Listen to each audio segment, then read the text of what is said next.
നീ ആരാണ്? ഇന്ന് നീ ജീവിക്കുന്നത് നിനക്ക് വേണ്ടിയിട്ടാണോ അതോ മറ്റുള്ളവരുടെ സന്തോഷങ്ങൾക്ക് വേണ്ടിയിട്ടാണോ?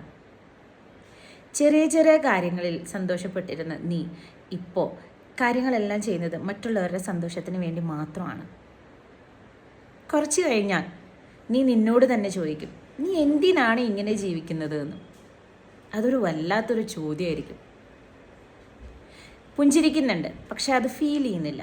ജീവിക്കുന്നുണ്ട്, പക്ഷെ ജീവിതമേ അല്ല എന്നൊരു തോന്നൽ. ഇങ്ങനെയൊക്കെ മനസ്സിൽ തോന്നാറുണ്ടോ? എന്തിനാണ് മറ്റുള്ളവർക്ക് വേണ്ടി മാത്രമായിട്ട് ജീവിക്കുന്നത്? പകുതി ജീവിതം മറ്റുള്ളവർക്ക് കൊടുക്കുമ്പോൾ ബാക്കി പകുതി നമുക്ക് വേണ്ടിയിട്ട് ജീവിക്കണ്ടേ? നീ നിന്നോട് തന്നെ ഒന്ന് ചോദിച്ചു നോക്ക്, നീ ആരാണെന്ന്, നീ എന്താണെന്ന്, നിന്റെ ആഗ്രഹങ്ങൾ എന്താണ്, നിന്റെ ഇഷ്ടങ്ങൾ എന്താണ്, എന്നിട്ട് ഉത്തരം കണ്ടെത്തും. അവിടെ മുതൽ നിങ്ങളുടെ ജീവിതം കുറച്ചും കൂടി ബ്യൂട്ടിഫുള്ളായി മാറും. അല്ലെങ്കിൽ അവിടെ മുതൽ നിങ്ങളുടെ ജീവിതം മാറാൻ തന്നെയാണ് പോകുന്നത്. അപ്പോൾ നീ ആരാണ്? ഉത്തരം കണ്ടെത്തും.